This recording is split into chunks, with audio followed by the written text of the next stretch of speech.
दिलदार पाकिस्तान की पॉडकास्ट में शहजादी का प्यार भरा आदाब। आखिरकार सहाफियों ने इकट्ठा होने का फैसला कर लिया। अब यहाँ तक नौबत आ गई कि उन्होंने सोचा अब मरते क्या न करते, आवाज तो उठाना ही पड़ेगी। जहाँ पर पाकिस्तान अपने अंदाज का एक मुख्तलिफ मुल्क है, और भी होंगे, और अगर हैं तो लाजमन दूसरी दुनिया से ताल्लुक रखते होंगे। पाकिस्तान की सहाफत में लफ्ज एथिक्स बहुत से सहाफियों के लिए बेमानी है। जो लफ्ज सबसे ज्यादा मानी रखता है वो है पैसा।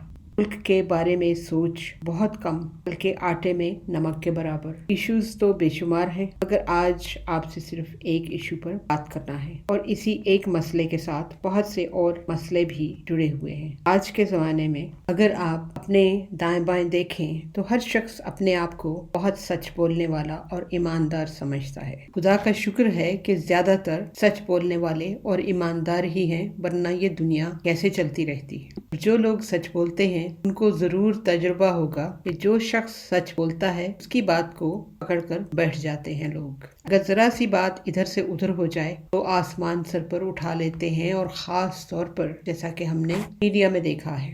लेकिन असल बात है, जमाना है झूठ बोलने वालों का और सुपर ढीठ लोगों का, जो किसी की नेकियां भी याद नहीं रखते। नेकियां जो हैं वो तो खैर बाद की बात है। अगर पैसे भी ले लेते हैं तो कहते हैं कब दिए थे। ये सारा मसला जो है ये छोटे छोटे जहनों का है, जो छोटे छोटे मफादात के लिए ज्यादा से ज्यादा कोशिश करते रहते हैं। जो बात नुकसान करती है वो है सच बोलना। लफ्ज है नीयत, जिसको हम समझते हैं किसी हद तक, सुनते हैं अक्सर, बोल जाते हैं कभी कभार, लेकिन इस एक लफ्ज की अहमियत को शायद इसके मर्तबे के मुताबिक नहीं समझ पाते। पिछले साल एक इंग्लिश फिल्म रिलीज हुई थी जिसका नाम था what's love got to do with it. देखी होगी आप में से बहुत से लोगों ने, शायद कुछ हो जिनको पता ना हो इसका। इस फिल्म के साथ एक जाना पहचाना नाम मुंसलिक है, और वो है जमाइमा खान का। जब वो अपनी फिल्म की प्रमोशन के लिए मुल्क में, दूसरे मुल्कों में, शहरों में इंटरव्यूज दे रही थी, तो एक लफ्ज की अहमियत उन्होंने बयान की बहुत सादा से अल्फाज में, और वो लफ्ज था नीयत। सच पूछिए तो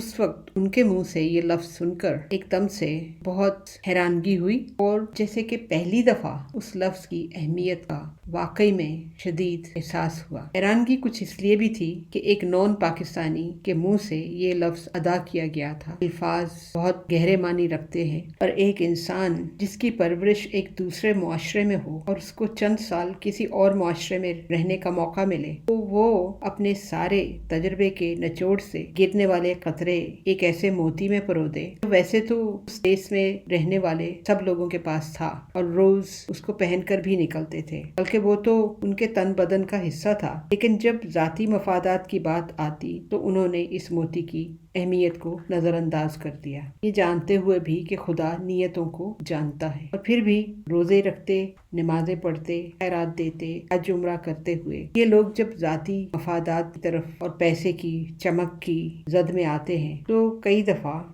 ये लफ्ज जो है खोसा जाता है, उसकी तरफ ध्यान नहीं जाता। शायद जाता हो, शायद इसीलिए वो अपने आप को सच बोलने वाला समझते हो। आज सहाफियों की यकजहती से शुरू की थी, और ये वक्ती यकजहती तब नजर आई जब आग अपने घर की तरफ आई। यकजहती अरशद शरीफ के वक्त नजर नहीं आई। वो अकेला बेसहारा अपने आप को बचाने के लिए कैसे दरबदर हुआ, और किस सफाकी से उन लोगों ने अपना दिल ठंडा किया जिनके बारे में उसने तहकीक की थी। पाकिस्तान और पाकिस्तानी इस कदर न कर सके। अगर उसको पहले सपोर्ट नहीं कर सकते थे तो जिस दिन उसको पाकिस्तान लाया गया था, इन सब सहाफियों को पूरे जोर शोर से बाहर निकलना चाहिए था एहतजाज के लिए। और फिर क्या ही होता कि पूरे पाकिस्तान से सड़कों पर लोग ही लोग नजर आते एहतजाज के लिए। तो शायद आज ये कानून न पास होता अगर यकजहती होती, और आज इमरान रियाज के अलावा और कोई नहीं समझ सकता कि अरशद शरीफ इन एहसासात और ख्यालात से गुजरा होगा। जनून ग्रुप के सलमान अहमद खान ने सुना है, इमरान रियाज के बारे में बयान दिया है जो मेरे ख्याल में उनको नहीं देना चाहिए था। कुछ दूसरे लोग भी हल्की पुल्की आवाज में बात करने की कोशिश कर रहे हैं। मेरा सवाल है, مگر کیوں؟ آخر عمران ریاض کی نقل و حرکت پر اتنی بے چینی کیوں؟ عمران ریاض کے ساتھ اب تک جو کچھ ہو چکا ہے وہ ان سب کے منہ بند کرنے کے لیے کیا کافی نہیں ہے؟ اگر یہ سب اس کی مدد نہیں کر سکتے، اگر اس کو مدد کی ضرورت ہے، تو یہ مدد نہیں بلکہ دشمنی ہے اور زیادتی ہے۔ اگر ارشد شریف مثال نہ بنا ہوتا تو شاید عمران ریاض کو بھی آج کوئی اور خیال نہ آتا۔ ان لوگوں کو کھوج لگانا ہے کہ وہ کہاں ہے۔ کیا واقعی ان لوگوں کو کوئی اور کام نہیں ہے کرنے کو؟ یا صحافت کی جو خاص بیماری ہے جس کا نام ہے میں نے پہلے خبر بریک کی، کیا سب سے پہلے خبر بریک کرنا سنت ہے یا فرض ہے؟ اس کا کتنا ثواب ملے گا؟ اس کے پیچھے نیت کیا ہے؟ سب سے بہتر بات ہے کہ اگر وہ مجبور کر دیا گیا ہے کہ وہ اپنی اور اپنی فیملی کی حفاظت کے لیے اقدام کرے تو کیا وہ پہلا شخص ہوگا؟ سب کا جاننا، ایک ایک پل کی خبر رکھنا کیا بہت ضروری ہے؟ جو لوگ اس کے پیچھے پڑے ہیں، جن لوگوں کے کہنے پر جن کے کلیجوں کی آگ جہنم کی آگ کی طرح ہے، کبھی نہ بجھنے والی، اس کے لیے اس کو تھوڑا سا وقت نہیں دیا جا سکتا کہ وہ سیٹل ہو جائے؟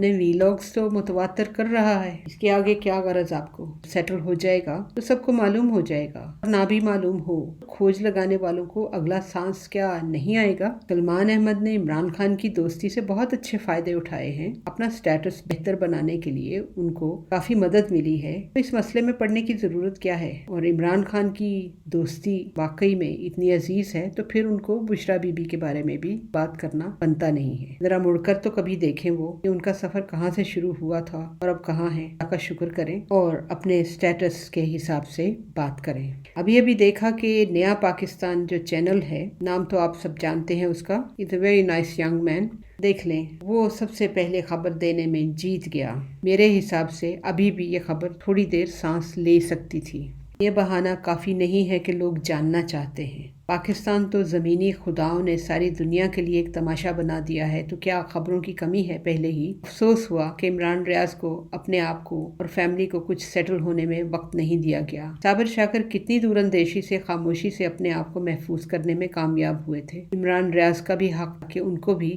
ایسا موقع ملتا۔ کچھ دوسرے لوگ بھی اپنے اپنے انداز میں ہلکے ہلکے طریقے سے عمران ریاض خان کی خبر دے رہے ہیں۔ جن صحافیوں کو اس وقت ملک چھوڑنا پڑا اور پچھلے 2-2.5 سالوں میں جو کچھ ان کے ساتھ ہوا، ان کو ان کے بارے میں کم خبر ہوئی، اچھا ہوا۔ کیا یہ بتانا ضروری ہے کہ کون سے ملک میں پہنچ گئے؟ افسوس ہوا مجھے، حسنین سے یہ امید نہیں تھی۔ بہرحال اگر وہ پہنچ گئے ہیں جہاں پر بھی اپنے نیا گھر بنائیں گے، اللہ تعالیٰ عمران ریاض خان جو ہیں ان کو اپنی رحمت سے نوازے، ان کی فیملی کو محفوظ رکھے اور خوش رکھے۔ آخر میں آج کی بات، حضرت عبداللہ بن عمر رضی اللہ تعالیٰ عنہ سے روایت ہے کہ رسول اللہ صلی اللہ علیہ وآلہ وسلم سے سوال کیا گیا، کون سا آدمی افضل ہے؟ آپ نے فرمایا، ہر صاف دل والا، سچی زبان والا۔ صحابہ نے عرض کیا، سچی زبان والا تو ہم جانتے ہیں، صاف دل والا کون ہوتا ہے؟ آپ نے فرمایا، پرہیزگار، پاک باز، جس کے دل میں نہ کوئی گناہ ہو، نہ زیادتی، نہ کینہ، نہ حسد۔ ہمارا ای میل ایڈریس ہے dildarpakistan@hotmail.com۔ Till next time, take care, God bless, اللہ حافظ۔